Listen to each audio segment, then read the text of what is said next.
اعوذ باللہ من الشیطان الرجیم بسم اللہ الرحمن الرحیم۔ دوستو، حیات صحابہ کے 13ویں حصے کے ساتھ آپ کی خدمت میں حاضر ہوتے ہیں۔ ہمارا آج کا موضوع ہے کہ امیر بنا کر اس کے اعمال پر نگاہ رکھنا۔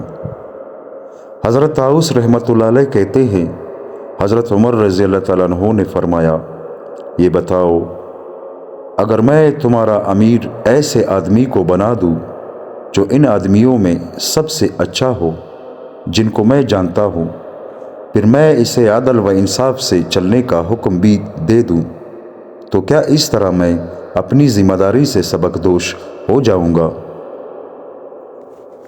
لوگوں نے کہا، جی ہاں، آپ نے فرمایا نہیں جب تک میں یہ نہ دیکھ لوں کہ وہ میرے کہنے کے مطابق کام کر رہا ہے یا نہیں۔ حضرت عبداللہ بن کعب بن مالک رضی اللہ تعالیٰ عنہ فرماتے ہیں، انصار کا ایک لشکر اپنے امیر کے ساتھ ملک فارس میں تھا۔ ہر سال حضرت عمر رضی اللہ تعالیٰ عنہ باری باری لشکر بھیجا کرتے تھے۔ دوسرا لشکر بھیج کر پہلے لشکر کو بلا لیا کرتے تھے، لیکن اس سال حضرت عمر رضی اللہ تعالیٰ عنہ اور کاموں میں مشغول رہے، جس کی وجہ سے بعد میں دوسرا لشکر نہ بھیج سکے۔ جب مقرر کردہ وقت پورا ہو گیا تو اس سرحد والا انصار کا لشکر واپس آ گیا۔ حضرت عمر نے ان کی جگہ پر کام کرنے والا لشکر ابھی بھیجا نہیں تھا، اس لیے حضرت عمر رضی اللہ تعالیٰ عنہ ان سے ناراض ہوئے اور انہیں خوب دمکایا، اور یہ سب حضور صلی اللہ علیہ وآلہ وسلم کے صحابہ تھے۔ تو انہوں نے کہا، اے عمر، آپ تو ہمیں بھول گئے، اور حضور صلی اللہ علیہ وآلہ وسلم نے ہمارے بارے میں آپ کو یہ حکم دیا تھا کہ باری باری لشکر بھیجتے رہنا، آپ نے اس پر عمل نہیں کیا۔ حضرت ابو موسیٰ رضی اللہ تعالیٰ عنہ کہتے ہیں، جب امیر المؤمنین حضرت عمر رضی اللہ تعالیٰ عنہ نے یہ سنا کہ شام میں لوگ طاعون میں مبتلا ہو رہے ہیں، تو انہوں نے حضرت ابو عبیدہ بن جراح رضی اللہ تعالیٰ عنہ کو یہ خط لکھا، مجھے ایک کام میں تمہاری ضرورت پیش آ گئی ہے، میں تمہارے بغیر اس کام کو نہیں کر سکتا، اس لیے میں تمہیں قسم دے کر کہتا ہوں، اگر تم میرا یہ خط رات کو ملے تو صبح ہونے سے پہلے، اور اگر دن میں ملے تو شام ہونے سے پہلے تم سوار ہو کر میری طرف چل پڑو۔ حضرت ابو عبیدہ نے خط پڑھ کر کہا، امیر المؤمنین کو جو ضرورت پیش آئی ہے میں اسے سمجھ گیا۔ جو آدمی اب دنیا میں رہنے والا نہیں ہے وہ اسے باقی رکھنا چاہتے ہیں، یعنی حضرت عمر چاہتے ہیں کہ میں طاعون کی وبا والا علاقہ چھوڑ کر مدینہ چلا جاؤں اور اس طرح موت سے بچ جاؤں، لیکن میں موت سے بچنے والا نہیں ہوں۔ حضرت ابو عبیدہ نے حضرت عمر کو جواب میں یہ لکھا کہ میں مسلمانوں کے ایک لشکر میں ہوں، جان بچانے کے لیے میں انہیں چھوڑ کر جانے کے لیے تیار نہیں ہوں، اور جو ضرورت آپ کو پیش آئی ہے میں اسے سمجھ گیا ہوں۔ آپ اسے باقی رکھنا چاہتے ہیں جو اب دنیا میں باقی رہنے والا نہیں ہے، لہٰذا جب میرا یہ خط آپ کی خدمت میں پہنچ جائے تو آپ مجھے اپنی قسم پورا کرنے سے معاف فرما دیں اور مجھے یہاں ہی ٹھہرنے کی اجازت دے دیں۔ جب حضرت عمر نے ان کا خط پڑھا تو ان کی آنکھیں ڈبڈبا آئیں اور رونے لگے، تو حاضرین مجلس نے کہا، کیا حضرت ابو عبیدہ کا انتقال ہو گیا؟ حضرت عمر نے فرمایا، نہیں، لیکن یوں سمجھو کہ ہو گیا۔ پھر حضرت عمر نے حضرت ابو عبیدہ کو خط لکھا کہ اردن کا سارا علاقہ وبا سے متاثر ہو چکا ہے اور جابیہ شہر وبا سے محفوظ ہے، اس لیے آپ مسلمانوں کو لے کر وہاں چلے جائیں۔ حضرت ابو عبیدہ نے یہ خط پڑھ کر فرمایا، امیر المؤمنین کی یہ بات تو ہم ضرور مانیں گے۔ حضرت ابو موسیٰ کہتے ہیں کہ حضرت ابو عبیدہ نے مجھے حکم دیا کہ میں سوار ہو کر لوگوں کو ان کی قیام گاہوں میں ٹھہراؤں۔ اتنے میں میری بیوی کو بھی طاعون ہو گیا۔ میں حضرت ابو عبیدہ کو بتانے کے لیے ان کی خدمت میں حاضر ہوا۔ حضرت ابو عبیدہ خود جا کر لوگوں کو ان کی قیام گاہوں میں ٹھہرانے لگے۔ پھر خود ان کو طاعون ہو گیا جس میں ان کا انتقال ہو گیا، اور پھر طاعون کی وبا ختم ہو گئی۔ حضرت ابو الموجہ کہتے ہیں حضرت ابو عبیدہ کے ساتھ 36,000 کا لشکر تھا، جن میں سے صرف 6,000 زندہ بچے، باقی 30,000 کا اس طاعون میں انتقال ہو گیا۔ حضرت سفیان بن عیینہ نے اس سے مختصر روایت نقل کی ہے۔ حاکم نے اسی روایت کو حضرت سفیان کے واسطے سے نقل کیا ہے۔ اس میں یہ ہے کہ حضرت ابو عبیدہ رضی اللہ تعالیٰ عنہ نے حضرت عمر کا خط پڑھ کر کہا، اللہ تعالیٰ امیر المؤمنین پر رحم فرمائے، وہ ان لوگوں کو بچانا چاہتے ہیں جو اب بچنے والے نہیں ہیں۔ پھر انہوں نے حضرت عمر کو یہ خط لکھا کہ میرے ساتھ مسلمانوں کا ایک لشکر ہے جن میں طاعون کی بیماری پھیلی ہوئی ہے، میں اپنی جان بچانے کے لیے ان کو چھوڑ کر نہیں جا سکتا۔ ابن اسحاق نے حضرت طارق کے واسطے سے اسی روایت کو نقل کیا ہے۔ اس میں یہ ہے کہ اے امیر المؤمنین، آپ کو جس وجہ سے میری ضرورت ہے وہ میں سمجھ گیا ہوں۔ میرے ساتھ مسلمانوں کا ایک لشکر ہے، میں اپنی جان بچانے کے لیے ان کو نہیں چھوڑ سکتا ہوں، لہٰذا جب تک اللہ تعالیٰ میرے اور ان کے بارے میں فیصلہ نہ کر دے میں ان سے جدا نہیں ہو سکتا۔ اس لیے اے امیر المؤمنین، آپ اپنی قسم کے پورا کرنے سے مجھے معاف فرمائیں اور مجھے اپنے لشکر میں رہنے دیں۔ حضرت ابو جعفر رضی اللہ تعالیٰ عنہ کہتے ہیں حضرت ابو اسید رضی اللہ تعالیٰ عنہ حضور صلی اللہ علیہ وآلہ وسلم کی خدمت میں بحرین سے کچھ قیدی لے کر آئے۔ آپ نے ان قیدیوں میں ایک عورت کو دیکھا کہ وہ رو رہی ہے۔ آپ صلی اللہ علیہ وآلہ وسلم نے اس سے پوچھا، تمہیں کیا ہوا؟ اس نے کہا، انہوں نے یعنی حضرت ابو اسید نے میرے بیٹے کو بیچ دیا ہے، میں بیٹے کی جدائی میں رو رہی ہوں۔ حضور صلی اللہ علیہ وآلہ وسلم نے حضرت ابو اسید رضی اللہ تعالیٰ عنہ سے پوچھا، کیا تم نے اس عورت کے بیٹے کو بیچا ہے؟ انہوں نے کہا، جی ہاں۔ حضور صلی اللہ علیہ وآلہ وسلم نے پوچھا، کن لوگوں کے ہاتھ بیچا ہے؟ انہوں نے کہا، قبیلہ بنو عبس کے ہاتھ۔ حضور صلی اللہ علیہ وآلہ وسلم نے فرمایا، تم خود سوار ہو کر اس قبیلے کے پاس جاؤ اور اس بچے کو لے کر آؤ۔ حضرت برید رضی اللہ تعالیٰ عنہ فرماتے ہیں حضرت بریدہ رضی اللہ تعالیٰ عنہ فرماتے ہیں میں حضرت عمر رضی اللہ تعالیٰ عنہ کے پاس بیٹھا ہوا تھا کہ اچانک انہوں نے ایک عورت کے چیخنے کی آواز سنی، تو انہوں نے اپنے دربان سے کہا، اے عرفہ، دیکھو یہ آواز کیسی ہے؟ وہ یہ دیکھ کر آئے تو عرض کیا کہ ایک قریشی لڑکی کی ماں فروخت کی جا رہی ہے، اس وجہ سے وہ لڑکی رو رہی ہے۔ حضرت عمر نے فرمایا، جاؤ اور حضرات مہاجرین و انصار کو میرے پاس بلا کر لاؤ۔ تھوڑی دیر نہیں گزری تھی کہ گھر اور حجرہ ان حضرات سے بھر گیا۔ اللہ تعالیٰ کی حمد و ثنا کے بعد حضرت عمر نے فرمایا، اما بعد، کیا آپ حضرات جانتے ہیں کہ حضرت محمد صلی اللہ علیہ وآلہ وسلم جو دین لے کر آئے تھے اس میں قطع رحمی بھی شامل ہے؟ ان حضرات نے فرمایا، نہیں۔ حضرت عمر نے فرمایا، لیکن آج یہ قطع رحمی آپ لوگوں میں بہت پھیل گئی ہے۔ پھر یہ آیات پڑھی، فَهَلْ عَسَيْتُمْ إِن تَوَلَّيْتُمْ أَن تُفْسِدُوا فِي الْأَرْضِ وَتُقَطِّعُوا أَرْحَامَكُمْ۔ ترجمہ، سو اگر تم کنارہ کش رہو تو آیا تم کو یہ احتمال بھی ہے کہ تم دنیا میں فساد مچا دو اور آپس میں قطع قرابت کر دو؟ پھر فرمایا، اس سے زیادہ سخت اور کون سی قطع رحمی ہو سکتی ہے کہ ایک آزاد عورت کی ماں کو بیچا جا رہا ہے۔ اللہ تعالیٰ نے آپ لوگوں کو اب بہت وسعت دے رکھی ہے۔ ان حضرات نے کہا، اس بارے میں آپ جیسا مناسب سمجھے ضرور کریں۔ اس پر حضرت عمر نے تمام علاقوں کو خط لکھا کہ کسی آزاد انسان کی ماں کو نہ بیچا جائے، کیونکہ اسے بیچنا قطع رحمی بھی ہے اور حلال بھی نہیں ہے۔ حضرت ابو عثمان نہدی رحمۃ اللہ علیہ کہتے ہیں، حضرت عمر رضی اللہ تعالیٰ عنہ نے قبیلہ بنو اسد کے ایک آدمی کو ایک کام کا امیر مقرر کیا۔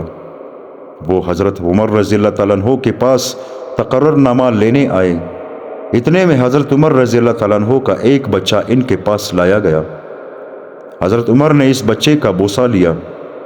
اس اسدی نے کہا، اے امیر المؤمنین، آپ اس بچے کا بوسہ لے رہے ہیں؟ اللہ کی قسم، میں نے آج تک کبھی کسی بچے کا بوسہ نہیں لیا۔ حضرت عمر نے فرمایا، جب تمہارے دل میں بچوں کے بارے میں شفقت نہیں ہے، پھر تو اللہ کی قسم دوسرے لوگوں کے بارے میں شفقت اور کم ہوگی۔ لاؤ ہمارا تقرر نامہ واپس دے دو، آئندہ تم میری طرف سے کبھی امیر نہ بننا۔ اور حضرت عمر نے اسے امارت سے ہٹا دیا۔ اور اسی واقعے کو دینوری نے محمد بن سلام کے واسطے سے نقل کیا ہے، اور اس میں یہ مضمون ہے کہ حضرت عمر نے فرمایا، جب تمہارے دل سے شفقت نکال لی گئی ہے تو اس میں میرا کیا گناہ ہے؟ اللہ تعالیٰ تو اپنے بندوں میں سے انہی بندوں پر رحم فرماتے ہیں جو دوسروں پر شفیق ہوتے ہو۔ اور حضرت عمر نے اسے معزول کر دیا اور فرمایا، جب تم اپنے بچے پر شفقت نہیں کرتے ہو تو دوسرے لوگوں پر کیسے کر سکو گے؟ حضرت عروہ رحمۃ اللہ علیہ کہتے ہیں، حضور صلی اللہ علیہ وآلہ وسلم کے زمانہ میں فتح مکہ کے موقع پر ایک عورت نے چوری کی۔ اس عورت کی قوم والے گھبرا کر حضرت اسامہ بن زید رضی اللہ تعالیٰ عنہما کے پاس گئے تاکہ وہ حضور صلی اللہ علیہ وآلہ وسلم سے اس عورت کی سفارش کر دیں اور یوں ان کی عورت چوری کی سزا سے بچ جائے۔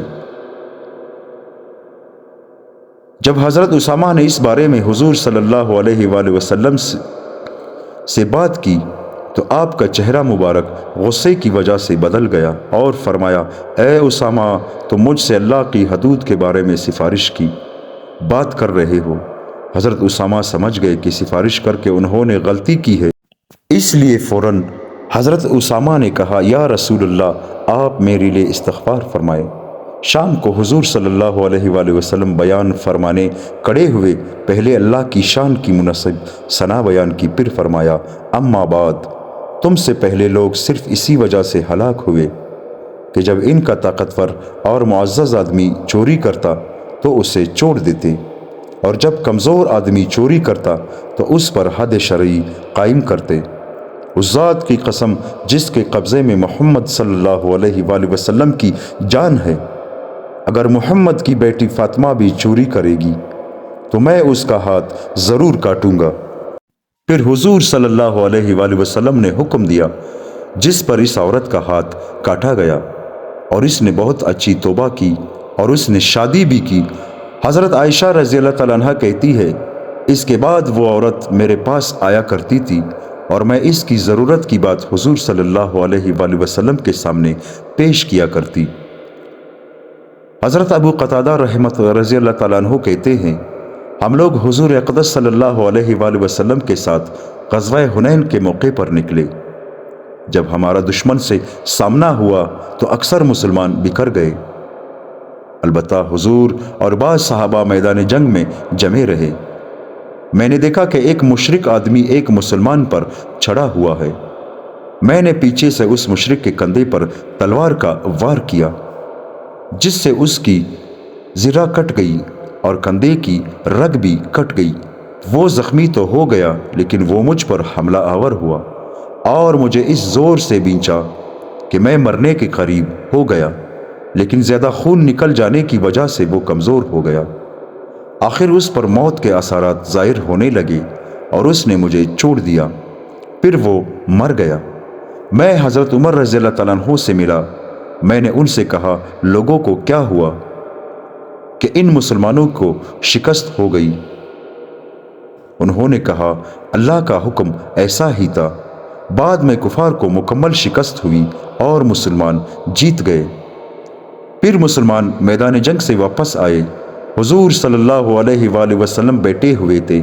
آپ نے فرمایا، جس نے کسی کافر کو قتل کیا ہے اور اس کے پاس گواہ بھی ہے تو وہ اس مقتول کا سامان اسے ہی ملے گا۔ میں نے کھڑے ہو کر کہا، کون میرے لیے گواہی دیتا ہے؟ جب کسی نے جواب نہ دیا تو میں بیٹھ گیا۔ پھر آپ نے اسی طرح ارشاد فرمایا۔ پھر میں نے کہا کون میرے لیے گواہی دیتا ہے؟ اور پھر میں بیٹھ گیا۔ حضور صلی اللہ علیہ وآلہ وسلم نے پھر وہی ارشاد فرمایا۔ میں نے پھر کہا کون میرے لیے گواہی دیتا ہے؟ اور پھر میں بیٹھ گیا۔ حضور صلی اللہ علیہ وآلہ وسلم نے فرمایا، اے ابو قتادہ، تمہیں کیا ہوا؟ میں نے آپ کو سارا قصہ بتایا تو ایک آدمی نے کہا یہ سچ کہتے ہیں، اس کافر مقتول کا سامان میرے پاس ہے یا رسول اللہ، آپ ان کو کسی طرح مجھ سے راضی فرما دے کہ یہ اس کا مقتول کا سامان میرے پاس رہنے دے۔ حضرت ابو بکر رضی اللہ تعالیٰ عنہ نے کہا نہیں، اللہ کی قسم ایسا نہیں ہو سکتا، جب ان کی بات ٹھیک ہے تو یہ سامان ان کو ہی ملنا چاہیے۔ تمہیں دینے کا مطلب تو یہ ہوگا کہ اللہ اور اس کے رسول صلی اللہ علیہ وآلہ وسلم کی طرف سے لڑنے والے اللہ کے شیر کو ملنے والا سامان حضور تمہیں دے دے۔ حضور صلی اللہ علیہ وآلہ وسلم نے اس سے فرمایا، ابو بکر ٹھیک کہتے ہیں، تم ان کو وہ سامان دے دو۔ چنانچہ اس نے مجھے وہ سامان دے دیا جس سے میں نے بنو سلمہ کے علاقے میں ایک باغ خریدا۔ یہ وہ پہلا مال تھا جو میں نے اسلام میں جمع کیا۔ حضرت عبداللہ بن ابی حضرت اسلمی رضی اللہ تعالیٰ عنہ کہتے ہیں، ان کے ذمہ ایک یہودی کے 4 درہم قرض تھے۔ اس یہودی نے اس قرض کی وصولی میں حضور صلی اللہ علیہ وآلہ وسلم سے مدد لینی چاہی اور یوں کہا، اے محمد، میرے اس آدمی کے ذمہ 4 درہم قرض ہے اور یہ ان دراہم کے بارے میں مجھ پر غالب آ چکے ہیں، یعنی میں کئی مرتبہ ان سے تقاضا کر چکا ہوں لیکن یہ مجھے دیتے نہیں ہے۔ حضور صلی اللہ علیہ وآلہ وسلم نے ان سے فرمایا، اس کا حق اسے دے دو۔ انہوں نے کہا، اس ذات کی قسم جس نے آپ کو حق دے کر بھیجا ہے، دینے کی میرے پاس بالکل گنجائش نہیں ہے۔ حضور صلی اللہ علیہ وآلہ وسلم نے فرمایا، اس کا حق اسے دے دو۔ انہوں نے کہا، اس ذات کی قسم جس کے قبضے میں میری جان ہے، دینے کی بالکل گنجائش نہیں، اور میں نے اسے بتایا تھا کہ آپ ہمیں خیبر بھیجیں گے اور امید ہے کہ آپ ہمیں کچھ مال غنیمت دیں گے، اس لیے وہاں سے واپسی پر اس کا قرض ادا کر دوں گا۔ حضور صلی اللہ علیہ وآلہ وسلم نے فرمایا، اس کا حق ادا کر دو۔ آپ کی عادت شریفہ یہ تھی کہ آپ کسی بات کو 3 دفعہ سے زیادہ نہیں فرماتے تھے۔ 3 دفعہ فرما کر دینا پورے اہتمام اور تاکید کی نشانی تھی۔ چنانچہ حضرت ابن ابی حضرت بازار گئے، ان کے سر پر پگڑی تھی اور ایک چادر باندھ رکھی تھی۔ انہوں نے سر سے پگڑی اتار کر اسے لنگی بنا لیا اور چادر کھول کر اس یہودی سے کہا، تو مجھ سے یہ چادر خرید لو۔ چنانچہ وہ چادر اس یہودی کے ہاتھ 4 درہم میں بیچ دی۔ اتنے میں ایک بڑھیا کا وہاں سے گزر ہوا۔ اس نے یہ حال دیکھ کر کہا، اے حضور کے صحابی، تمہیں کیا ہوا؟ انہوں نے اسے سارا قصہ سنایا تو اس بڑھیا نے اپنے اوپر سے چادر اتار کر ان پر ڈال دی اور کہا، یہ چادر لے لو۔ حضرت ام سلمہ رضی اللہ تعالیٰ عنہ فرماتی ہے، انصار کے 2 آدمی کسی ایسی میراث کا جھگڑا لے کر حضور صلی اللہ علیہ وآلہ وسلم کی خدمت میں حاضر ہوئے جس کی نشان مٹ چکے تھے اور کوئی گواہ بھی ان کے پاس نہیں تھا۔ حضور صلی اللہ علیہ وآلہ وسلم نے فرمایا، تم لوگ میرے پاس اپنے جھگڑے لے کر آتے ہو اور جس کے بارے میں مجھ پر کوئی وحی نازل نہیں ہوئی ہے، اس میں اپنی رائے سے فیصلہ کرتا ہوں۔ لہٰذا جس آدمی کی دلیل کی وجہ سے میں اس کے حق میں فیصلہ کر دوں جس کی وجہ سے وہ اپنے بھائی کا حق لے رہا ہے، تو اسے چاہیے کہ وہ اپنے بھائی کا حق ہرگز نہ لے، کیونکہ میں تو اسے آگ کا ٹکڑا دے رہا ہوں اور وہ قیامت کے دن اس حال میں آئے گا کہ یہ ٹکڑا اس کے گلے کا ہار بنا ہوا ہوگا۔ اس پر وہ دونوں حضرات رونے لگے اور دونوں میں سے ہر ایک نے کہا، یا رسول اللہ، میں اپنا حق اسے دیتا ہوں۔ حضور صلی اللہ علیہ وآلہ وسلم نے فرمایا، جب تم نے یہ ارادہ کر لیا تو جاؤ اور حق پر چلو اور اس میراث کو آپس میں تقسیم کر لو اور تقسیم کرنے کے لیے قرآن اندازی کر لو۔ اور یہ سب کچھ کرنے کے بعد تم دونوں میں سے ہر ایک اپنے ساتھی کو اپنا حق معاف کر دے۔ حضرت ابو سعید رضی اللہ تعالیٰ عنہ فرماتے ہیں، ایک اعرابی کا حضور صلی اللہ علیہ وآلہ وسلم پر قرضہ تھا۔ وہ آ کر حضور صلی اللہ علیہ وآلہ وسلم سے اپنے قرض کا تقاضا کرنے لگا، اور اس نے حضور صلی اللہ علیہ وآلہ وسلم پر بڑی سختی کی، یہاں تک کہ یہ کہہ دیا کہ جب تک آپ میرا قرضہ ادا نہیں کریں گے میں آپ کو تنگ کرتا رہوں گا۔ حضور کے صحابہ نے اسے جھڑکا اور کہا، تیرا ناس ہو، تم جانتے ہو کہ تم کس سے بات کر رہے ہو؟ اس نے کہا، میں تو اپنا حق مانگ رہا ہوں۔ حضور صلی اللہ علیہ وآلہ وسلم نے فرمایا، تم نے حق والے کا ساتھ کیوں نہ دیا؟ اور پھر آپ نے حضرت خولہ بنت قیس رضی اللہ تعالیٰ عنہ کے پاس پیغام بھیجا کہ اگر تمہارے پاس کھجوریں ہوں تو ہمیں ادھار دے دو، جب ہمارے پاس آئیں گی تو ہم تمہارا قرضہ ادا کر دیں گے۔ انہوں نے کہا، ضرور یا رسول اللہ، میرے ماں باپ آپ پر قربان ہو۔ حضور صلی اللہ علیہ وآلہ وسلم نے ان سے قرضہ لے کر اس اعرابی کا قرض ادا کر دیا، اور جتنا اس کا قرض تھا اس سے زیادہ اسے دیا۔ اس اعرابی نے کہا، آپ نے قرضہ پورا کر دیا، اللہ آپ کو پورا بدلہ دے۔ پھر حضور صلی اللہ علیہ وآلہ وسلم نے فرمایا، حق کا ساتھ دینے والے لوگوں میں سب سے بہترین لوگ ہیں، اور وہ امت پاکیزہ نہیں ہو سکتی جس میں کمزور آدمی بغیر کسی تکلیف اور پریشانی کے اپنا حق وصول نہ کر سکے۔ حضرت حمزہ بن عبد المطلب رضی اللہ تعالیٰ عنہ کی اہلیہ حضرت خولہ بنت قیس رضی اللہ تعالیٰ عنہ فرماتی ہے، بنو ساعدہ کے ایک آدمی کی ایک وسق کھجوریں حضور صلی اللہ علیہ وآلہ وسلم کے ذمہ قرض تھی۔ ایک وسق تقریباً 105 من کا ہوتا ہے۔ اس آدمی نے آ کر حضور صلی اللہ علیہ وآلہ وسلم سے اپنی کھجوروں کا تقاضا کیا۔ حضور صلی اللہ علیہ وآلہ وسلم نے ایک انصاری صحابی سے فرمایا کہ اس کا قرض ادا کر دو۔ انہوں نے اس کی کھجوروں سے گھٹیا قسم کی کھجوریں دینی چاہی۔ اس آدمی نے لینے سے انکار کر دیا۔ ان انصاری نے کہا، کیا تم رسول اللہ صلی اللہ علیہ وآلہ وسلم کو ان کی کھجوریں واپس کرتے ہو؟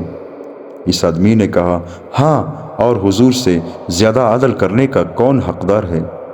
یہ سن کر حضور صلی اللہ علیہ وآلہ وسلم کی آنکھیں ڈبڈبا آئی، اور آپ نے فرمایا، یہ ٹھیک کہتا ہے، مجھ سے زیادہ عدل کرنے کا حقدار کون ہو سکتا ہے؟ اور اللہ تعالیٰ اس امت کو پاک نہیں فرماتے جس کا کمزور آدمی طاقتور سے اپنا حق نہ لے سکے اور نہ اس پر زور دے سکے۔ پھر فرمایا، اے خولہ، اسے گن کر ادا کرو، کیونکہ جس مقروض کے پاس سے قرضہ خواہ خوش ہو کر جائے گا اس کے لیے زمین کے جانور اور سمندروں کی مچھلیاں دعا کریں گی، اور جس مقروض کے پاس قرضہ کی ادائیگی کے لیے مال ہے اور وہ ادا کرنے میں ٹال مٹول کرتا ہے تو اللہ تعالیٰ ہر دن اور رات کے بدلے میں اس کے لیے ایک گناہ لکھتے ہیں۔ دوستو، اللہ تعالیٰ ہمیں اور آپ کو عمل کرنے کی توفیق عطا فرمائے، آمین ثم آمین۔